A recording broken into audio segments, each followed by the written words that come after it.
Hey, good evening to you guys. Look, I always mention this, we talk about putting in 10,000 hours, which is about getting yourself to a place where you know exactly what you're doing. These guys that we've got on this evening, they've done their 10,000 hours. They're world class. You're going to be at the same point. At some point in your career, you're going to get there. This is part of it. This is 45 minutes. Well, it's 45 minutes of 10,000 hours. And we're going to talk a little bit about what it's like to do that, talk to these guys about their journey, how they've gotten to where they have. We talked about taking control of your destiny. It's not going to happen by accident. You need to be completely aware of where you are on your journey, who you need to talk to. Just make sure that you make the right moves, make the right steps. And we're going to find out a little bit more about that this evening. We also talk about climbing a mountain, talk about Kilimanjaro. It's like climbing Kilimanjaro. You wouldn't just turn up, you get yourself prepared, you get yourself trained. And so you want to find out from people who've already climbed that mountain what it's like. And again, this evening, that is what we're going to do. So it's a big day today because we always talk about how there are like 14 people in the asset management industry of Black heritage. It's a crazy number. It's out of like something like 3,000. It's a tiny number. Well, on Tuesday this week, we had 4 of those. We had Obey, we had Cyprian, we had Omutunde, we had Ted. We had a fabulous 45 minutes just getting under, just hearing from them what life is like being portfolio managers and doing what they do. So inspiring to hear them and just kind of, hearing them tell us their stories and just being open and vulnerable. Actually, they open up a little bit to talk about what it was like to do what they do. Well, this evening, I'm absolutely delighted that I've got 3 guests. I'm going to tell you, there's another 3 of the 14, right? So let me very quickly, I'm going to ask them to do a quick intro of themselves, tell you who they are, what they do. But let me just welcome Alain Insiona Defiz from Pictet Asset Management. And by the way, if you don't know these names of these different asset managers, you're going to know them pretty soon. These are big players. Nicolas Janvier, head of US equities for EMEA at Columbia Threadneedle. And then Remy Olupetan, who is head of multi-asset growth and income at Schroders. These are big organizations. These guys are big players. Welcome to all of you. Thank you so much for joining us. Thanks for having us. Absolutely fabulous. So what I'm going to do, I'm going to start with you, Remy, if I may. Love to know a little bit about you, about your journey. How did you start? I mean, here you are now. You're head of multi-asset growth and income at Schroders. But look, I mean, what was your journey into this place? Hi, everyone. Hello, and thank you for this opportunity. So what was my journey like? So it all started about 15, 16 years ago now. After doing a postgraduate degree, I stumbled upon asset management. I hate to use the word stumble, but that's what happened to me. So I did the Kilimanjaro without planning properly. But I was fortunate enough to meet some very good people that helped me. They gave me a crash course in terms of what I needed to do to climb that mountain. So I stumbled upon asset management because I was interested in finance, but I met some people that directed me towards asset management. I joined the multi-asset team and I was all over the place. I was completely lost because I didn't know what I was getting myself into. However, I was determined to succeed. I didn't know what the definition of success was, but I think when I look at myself back then, I was just open-minded and I had loads of energy, more than I do now, and I just wanted to do well. So that really helped me. It helped me meet people. I used to talk a lot. I still do now, but I have calmed down. So that ability to talk a lot and get to know people really helped me to grow in my career. I learned a lot and that helped me get through. So stumbling into asset management, stumbling into multi-asset, but really getting myself forward and learning a lot has helped me to get to where I am today. I think it's a fantastic industry to be in. It's innovative, it energizes you, it pushes you. So I'm definitely focused on encouraging more people to join. Brilliant. And Remy, tell us a bit about your day job. I mean, what do you actually do? What does it mean to be head of multi-asset? I mean, what even is multi-asset growth and income? Maybe just unpack it for us a little bit. Yeah, during the lockdowns, I've had to explain that to my son a lot, who asks a lot of questions. Why are you on this meeting? Why are you looking at those weird charts? And I'm understanding what I do a lot better when I have to explain it to children. So it's helping me learn what I actually do. Mm-hmm. So what I do on a day-to-day basis is I invest money for clients that are either pension funds, governmental agencies, charities, endowment funds. And what is the common language with regards to a lot of my clients is that I'm investing money in order to ensure that the asset value grows over time so that they can achieve a variety of goals. It's either to meet their liabilities or, you know, to meet a particular spending need. So my focus is on investing. The word multi-assets defines the type of things I invest in. So it really means I can buy anything. So I can invest in equities, stocks of companies, their bonds, I can buy their hybrids, I can buy property, I can buy commodities. It just means that I have a wide universe of assets to invest in. Now, this isn't for everyone because it means that you will always be a generalist and never a specialist. So that's the thing with regards to what I do, but I absolutely love it. Okay. So yeah, so I'm an investor, invest across the world in a variety of asset classes. Love it, love it. And look, we heard a little bit on Tuesday about what it's like to be, in that case, in emerging markets and having to understand what is happening in Brazil and be able to pick up what's happening in China and in South Africa and put it all together and just kind of do it in a heartbeat. So I'll come back to you, Remy, and just ask you a little bit about what are the skills that you need to do what you do. But I'm just gonna hang right very quickly and go to you, Alain. Welcome. Delighted that you're with us. Thank you so much. Just a little bit about your journey and your background a bit and how you ended up doing what you're doing. Thank you for having me. So my background, I come from Kinshasa in the Democratic Republic of Congo, and I studied in Belgium. And when I was studying in Belgium, you know, I studied literature to start with. And at the age of 17, I was like, what am I going to do? And somebody told me, because I wanted to have a job that would pay me, you know, comfortably. Somebody told me, yes, you have this business school, which is the best business school of the country. If you go there, you're going to have a great job. I said, well, I studied literature, but I'm going to go for it. So there was a little bit of an ambition on my side to go there. So you talked about the Kilimanjaro, and I have to say, what nature, what does that mean? First of all, I had to fight my environment. You know, some of my friends, I dare to say some family members who said, this is way too ambitious for us. I mean, for you, this business school, I mean, only people with such and such profile would do it. So I had to go over that challenge to start with. Alain, just back up one sec. You froze for just 20 seconds or so. So just back up. You were telling us about your family. Yes, I'm sorry. So okay, no I was telling, so the first barrier was the environment who told me that this was too ambitious. So when I climbed that and I finally got, you know, I graduated from that uni, the next barrier was, you know, you're in a society in Belgium where somebody with my profile would not be welcome to aspire for the biggest roles. So I had literally a headhunter telling me, Alain, it's going to be very difficult for you to get a job in relation to your diploma that you're very happy that you've just had. And, you know, I experienced that, David. You know, it was very difficult. It took me like, I saw some of my, you know, schoolmates getting jobs immediately, you know, the Ernst & Young and all these companies. All I could get is a very, very low level job in a retail bank, thankfully in the head office. So it's ambition and perseverance. Number two, you need to have a little bit of the opportunity. You know, the lady luck is smiling at you. What my opportunity at the time is that the CEO of that little bank had actually the same diploma that I had. And he found out somehow, it's like, he found out I was doing what I was doing. And it was like, he gave his direct report. He said, I give you 2 weeks to find a job for Alain in line with his competencies. Love it, love it, love it. So that brought me, you know, gave me a little bit of a chance. And from there on, you know, we had a few other steps that we can come back to. And today I work in emerging markets. I moved from retail banking to asset management.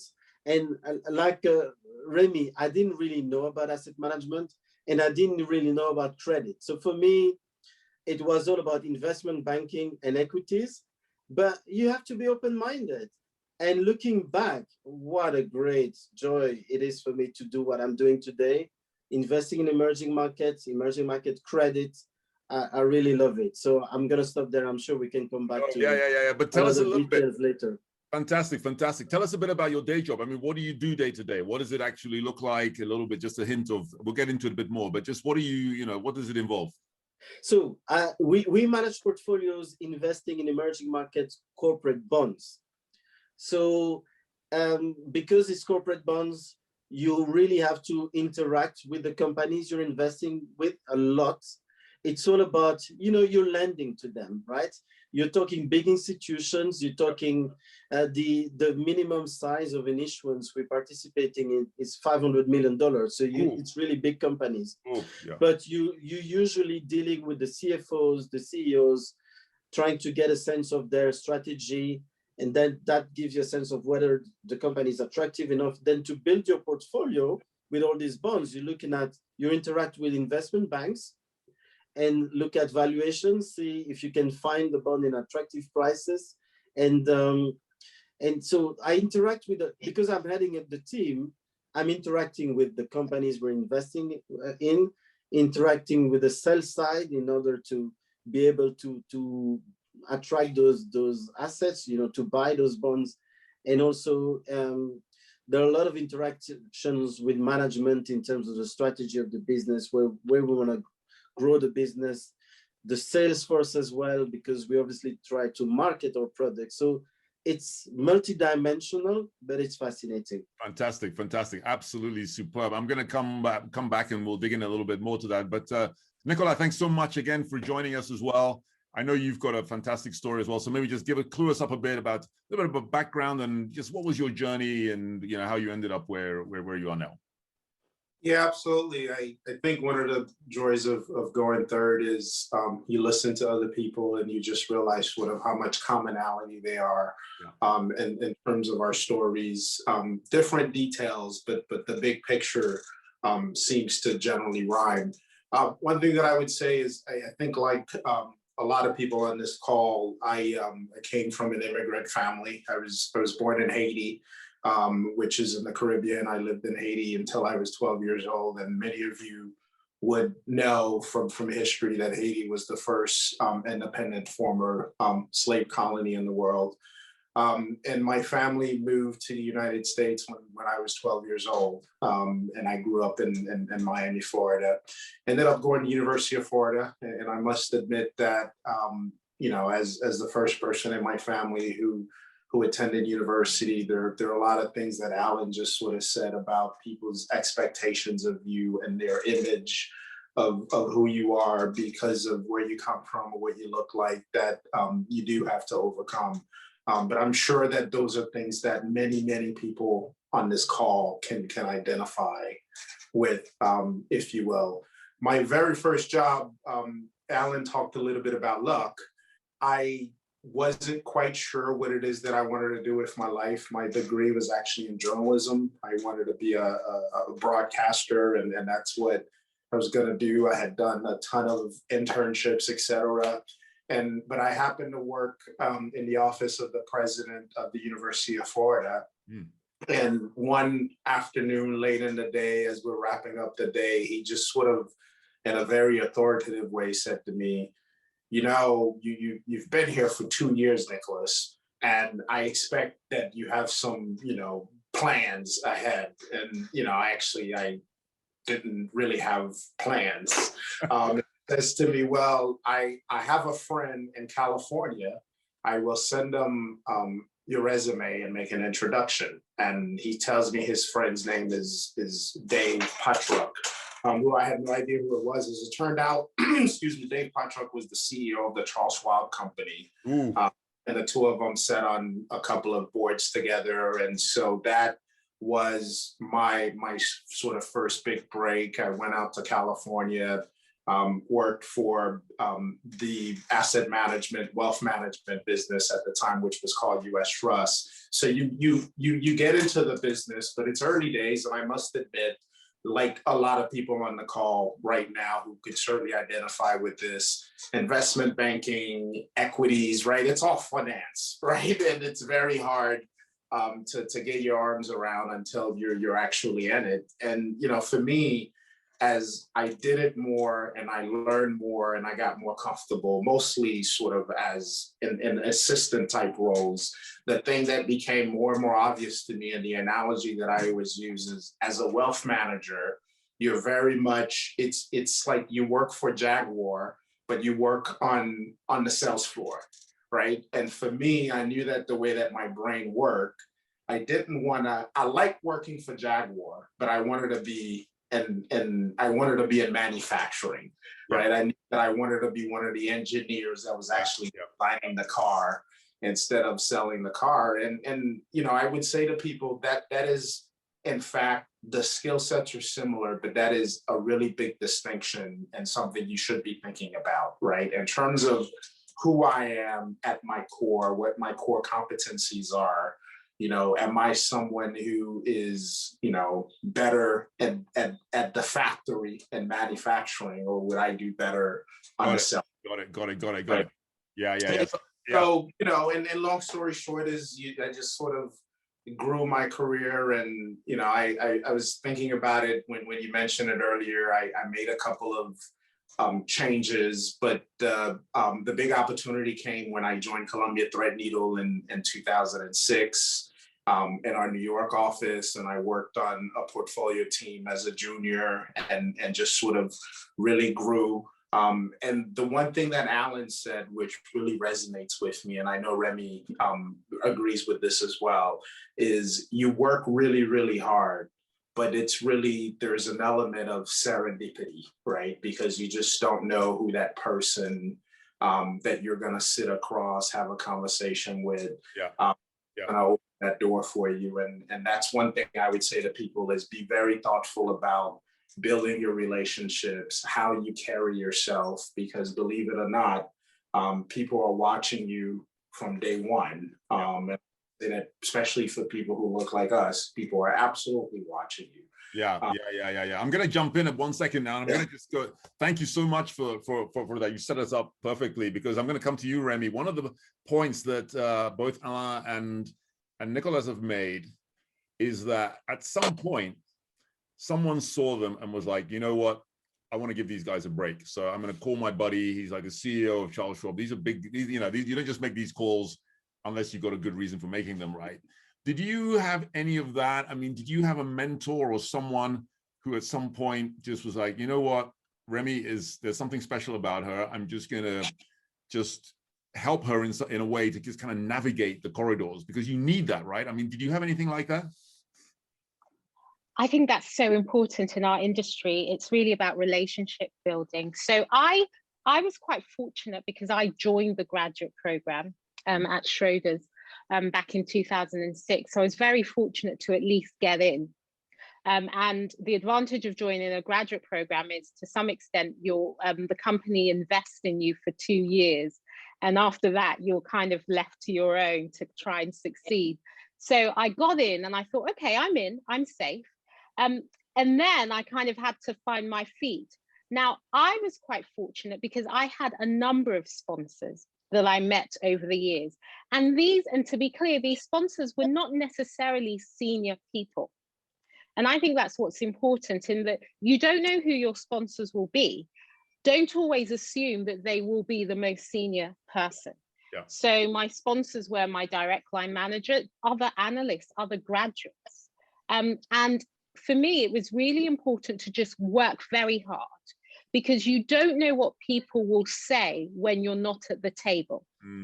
And the importance of asset management is that when you're not at the table, that's when things happen, when you're not in the room.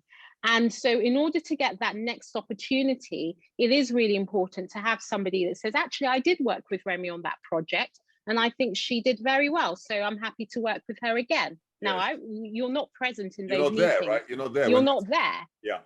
You have no idea. And I remember when I got certain types of promotions and I heard the person that put me forward, I was quite surprised, because I thought, actually, I don't work with them on a day-to-day basis. I happened to work with them on that project that I found very difficult and I actually hated, but at least I made a good impression. So that's really important. But, for me, I think a critical part in my career is that I was very fortunate to have a fantastic line manager very early on. And I credit a big part of my career to a line manager that was willing to take a risk on me. So a man or a woman? A woman. A woman, okay. And somehow she was what? Just tell us a bit about that. She was invested in you and in your success, wanted to see you make it. Yes. I think she being as a woman, she was very open-minded. So, you know, when I joined Schroders, I remember when I joined, I was the only, so we have a very small graduate program, graduate intake. So I was the only woman in my intake joining an investment in the first ethnic minority to join. I'm very happy that I was young and naive, so I didn't really think about it more. Whereas the Remy I know now would have been more intimidated. But back then I was in my own little bubble, and that really helped me to not actually realize what was happening. So it was a very different environment, and the department I joined and there was a culture clash. But luckily enough for me, I had a line manager that joined from a different company, and her horizons were more open-minded. And so she provided me with a lot of support to push through. And the reason why having a good manager is important is that when you do get those promotions, and let's be honest here, particularly in a client-facing role, there are a few pushbacks that happen. And so you do need somebody to fight for you. Like what? So tell me a bit about the pushbacks. Let's just get into that a little bit. What do you mean?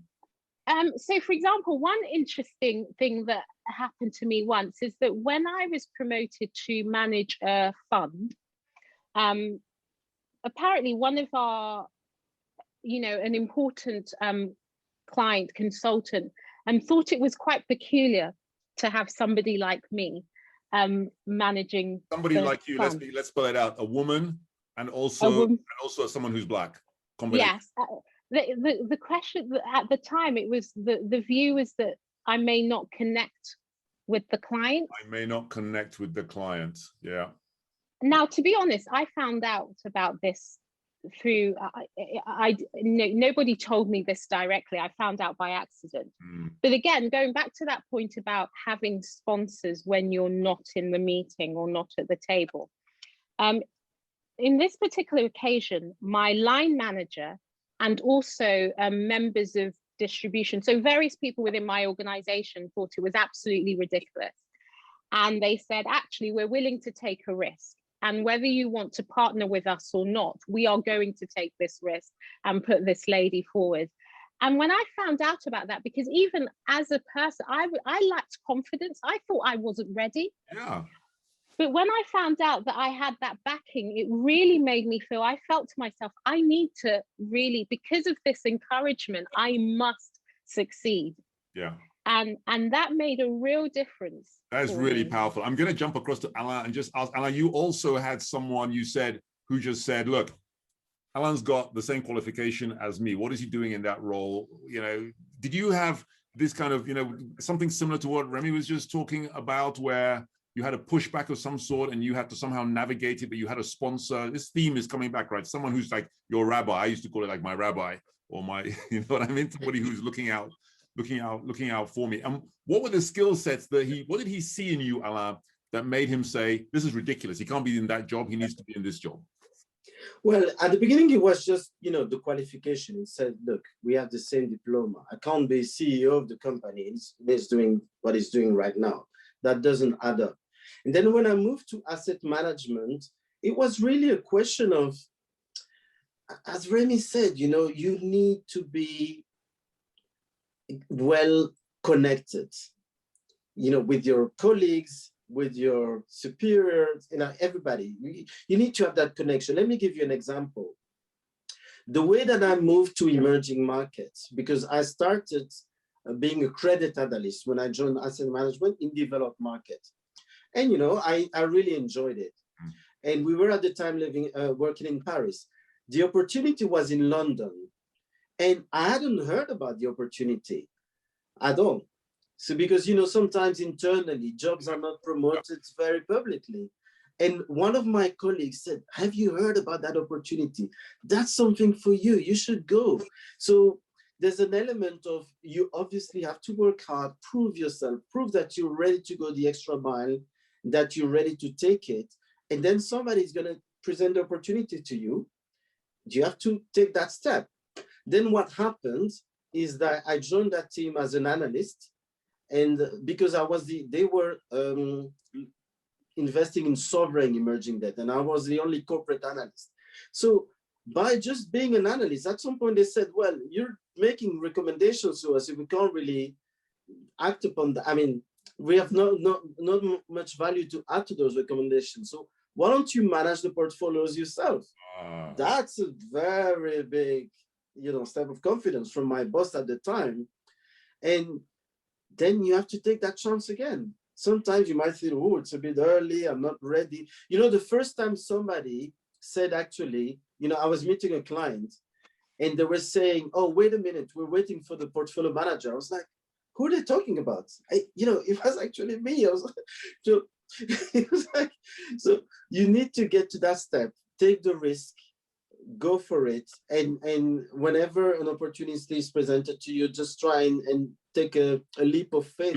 Be bold, in other words. You have to be bold. You have to be bold. And even if you believe you're not totally ready, if somebody gives you that opportunity, just go and seize it. Just go and take it. Listen, guys, I just want to have a quick look at some questions because we've got like 15 minutes left. I know the time is always going to fly, but let's have a little look here and see what we've got here.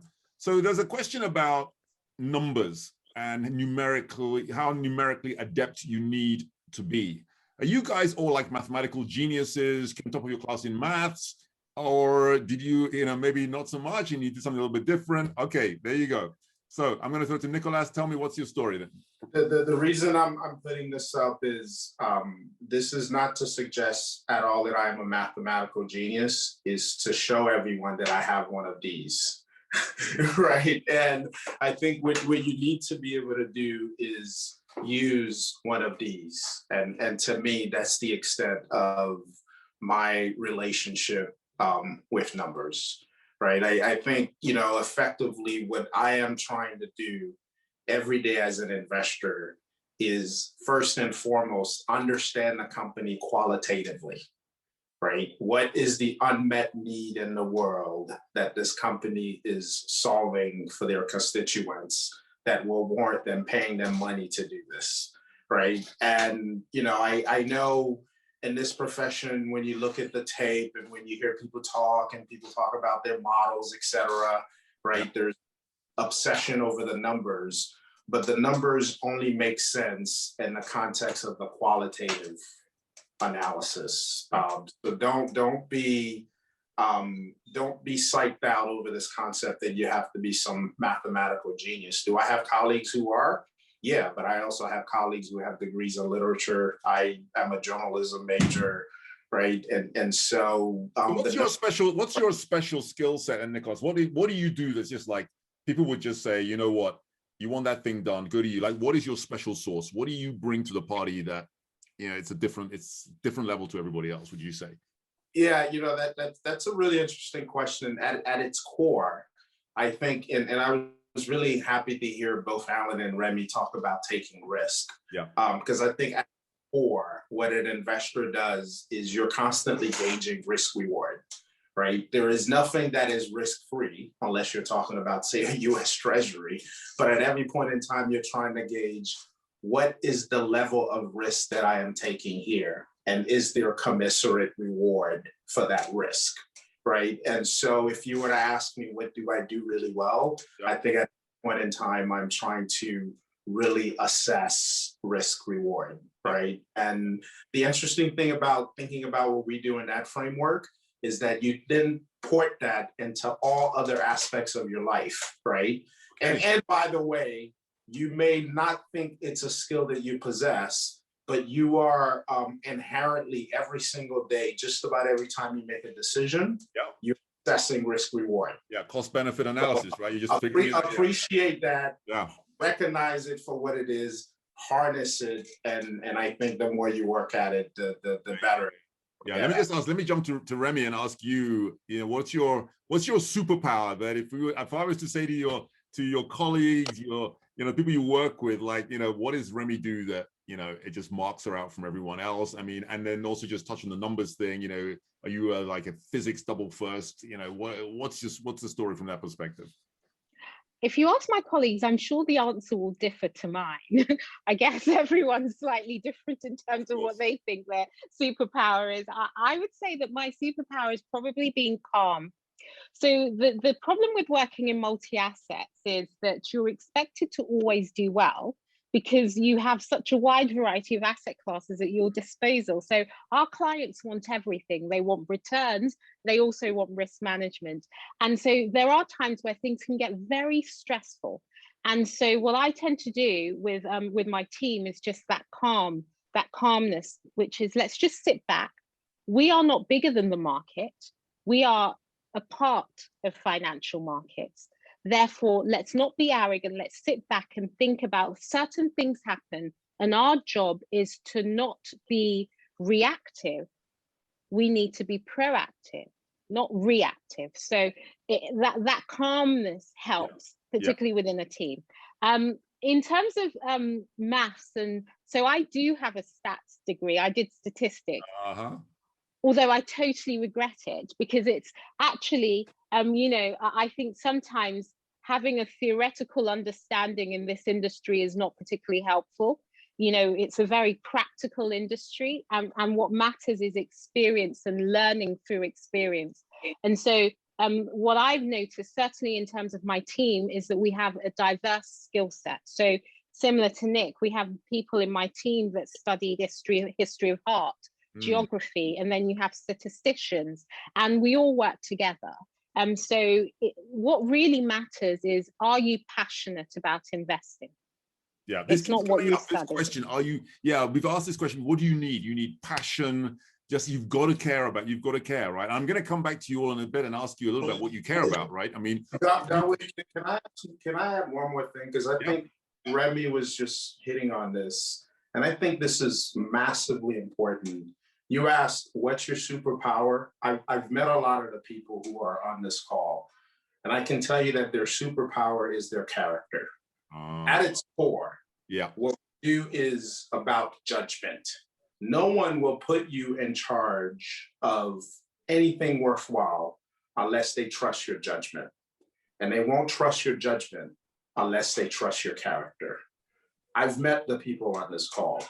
I genuinely believe that character is a superpower, right? Character is a bit of an equalizer, because when people are trying to make that tough decision, sometimes without even realizing it, what they do is they lean back on your character. They lean back on your judgment. They say, this person may not be ready, but I trust their character. I love that. Now, listen, I see Stephanie Amagashi is saying, wow. So I'm going to ask Stu to just bring Stephanie in. And Stephanie, I don't even know if you're camera ready. You might be in your bathrobe. You might be full. I don't know. I have no idea. But this isn't a setup. I'm just going to try pull you in, and I just want to know what you're making of all this from what you're hearing. So let's see if we can get you into the mix. Stu, are we good? Stephanie, you're in. You don't have to put your camera on if you're not camera ready. That's okay. But maybe you can unmute. And here we go. Can we hear you, Stephanie? Yeah. Your camera ready. You're all set to go. So why did you put wow in the chat? What was that about? Well, it was very timely advice for me. Everything that's been going on, I'm like, okay, I've been thinking about the whole internship and how I could make the best of it. And it's just so spot on. Like, spot on. Okay, what's spot on? Just give me one thing that you took that was spot on, and then we'll let you go. The part about trusting your judgment, trusting your character. For me, it means a lot of integrity. One of the things I uphold. And the whole, everything is just really on point here. All on point. Good. Okay, well, thanks for joining us. Thanks for being camera ready. I know you weren't expecting that. I'm going to let you go. Okay, it's all good. Alan, I'm going to come to you. I'm going to ask you about your superpower, and just, what is, if your friends were to look at you and just say, what does Alan do that's, obviously you stay calm. I mean, tell us a little bit about, from your perspective, what's your thing? I'd say calm, resilience. You have to be resilient. The market is throwing stuff at you sometimes. you're on the wrong side of the trade. Keep a cool head, take a step back, and make the right decision. And try and keep it simple. We talked about math, and try and keep it simple. Very often, very sophisticated reasoning and the graphs, just keep common sense at the core of what your decision making. It's a people's business. Whether I'm facing the CEO of a company in Russia or in Brazil, it's a question of what do they think they're gonna make to outperform their peers? What is their ambition? What is their priority? What is their strategy? And that's why it's important to meet face to face. So keep it simple. Try and what I like doing is try and get the extra bit of information, trying to find, can I talk to their suppliers? Can I talk to somebody locally? What's the reading? Because sometimes you'll see something happens. Let's say Bolsonaro, president of Brazil, recently kicked out the CEO of Petrobras. Yeah. Why did he do that? You're invested in Petrobras. You need to understand why. Did he feel political pressure? What is his next move? That's how you're going to make the right investment. The numbers can help you, but only to a certain extent.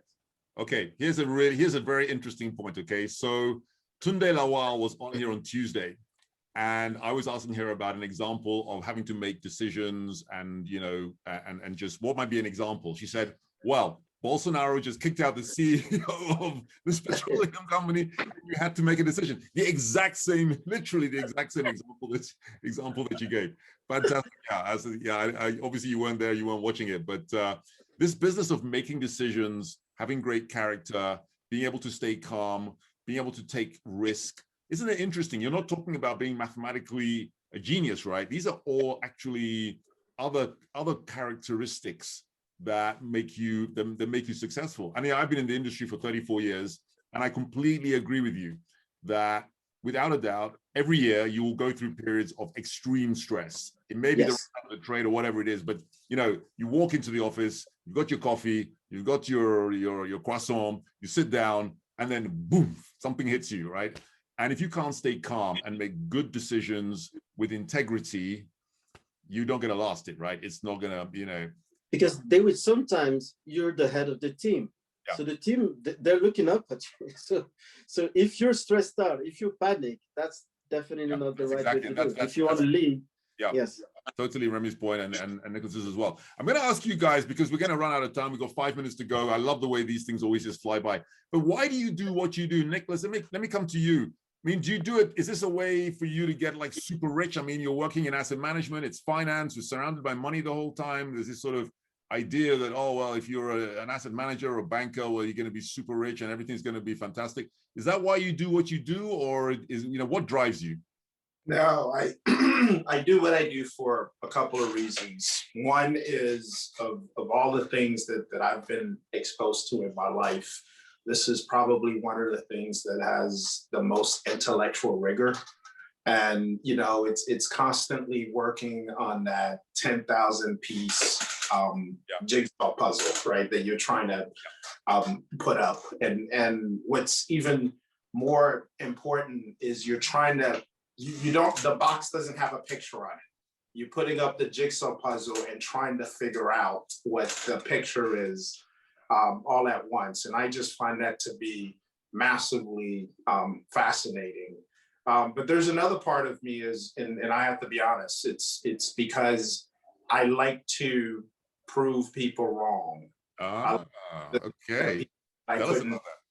And forever and still now, when I walk in the room and there's no one who looks like me, that's when that part of me kicks in, right? Is I am going to show them that I can do this, and I'm probably better at this than every single person in this room. Okay. Right? Not this room, because the rest of you are far better at it than I am, right? But I think you have to, at your core, have a why that is, in my opinion, not about money, right? Because there are lots and lots of things that you can do to make money. right? But I think you have to have a why that satisfies your utility, right? And your utility may be intellectual rigor, your utility maybe, you know, being the person who discovers the next big thing, right? But find what your why is. And I know a lot of people says your why shouldn't be emotional. My why absolutely is emotional, right? When I want to people wrong, that's emotional. Yeah, totally. I'm going to pick that up. I'm going to throw that across to you, Remy. Talk to us about purpose, about your why, and about what it is, you know, what gets you out of bed in the morning. Why do you want to do what you do? Three things. It's different. Every day is different. Yep. It never works out the way I plan for it to be. So that keeps me interested. It feeds my curiosity. I'm a curious person, and it works for me. It deals with that. And also, this might sound a little bit cliche. I feel I can make a difference in my own little way. And that makes me happy. I can make a difference for my clients, and that makes me happy. So yes, that's why I do it. Do you get feedback from clients? Do they ever kind of like call you up or drop you a line and just say, Remy, you know what, this is how you made a difference to me? Like, you know, in some way. Oh, that is the dream. Yeah. Very rarely. Most of the time, this is a results business. So when we do well, yeah, you might get a pat on the back to say, good, you delivered the results. Typically, when you get emails, it's not for it's usually the other way. It's usually the other way. So yeah, I hear you. Alan, what about you from your perspective? Like, what drives you? You know, why do you still do what you do all these years on from, you know, from when you started? It's an extremely intellectually stimulating environment. I really enjoy that.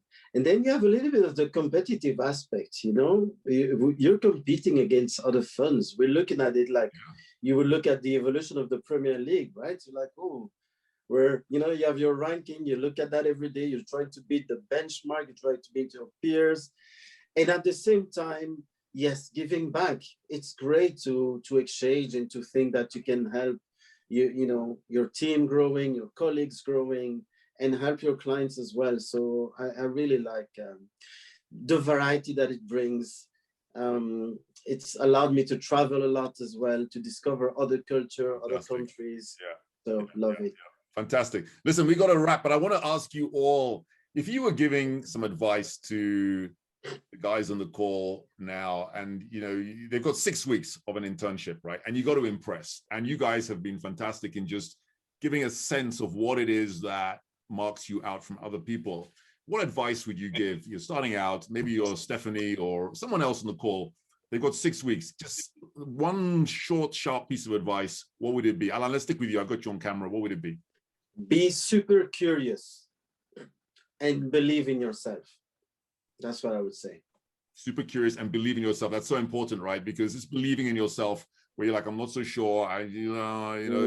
Stuff. Believe in yourself. Believe in yourself. Yeah, I love that. Remy, what about you, please? The same. Ask questions. Don't be afraid of asking questions, particularly for an internship. And always be ready to put your hand up to say, I'm here to help. As an intern, I'm here to help. So whatever you need me to do, I can do it. Yeah. And if for someone like you, would it be okay if someone came to introduce themselves to you and says, hi, Remy, my name is Stephanie. I'm an intern. You know, should people feel intimidated to come up to you? You're the head, you're the, you know. No, I love it, but people don't do enough of it. I think it's really important. Introduce yourself, because particularly in this industry, I spend my whole time reading emails, looking at markets.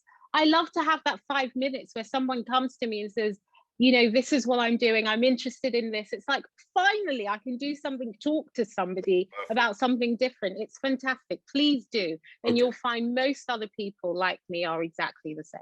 Brilliant. Nicolas, thank you so much. Thank you, Remy. Nicolas, what about you? Top tip for incoming interns? Yeah, I love this point about ask questions, introduce yourselves to people. I promise you, just about no one, if you say, help me understand what you do, says no.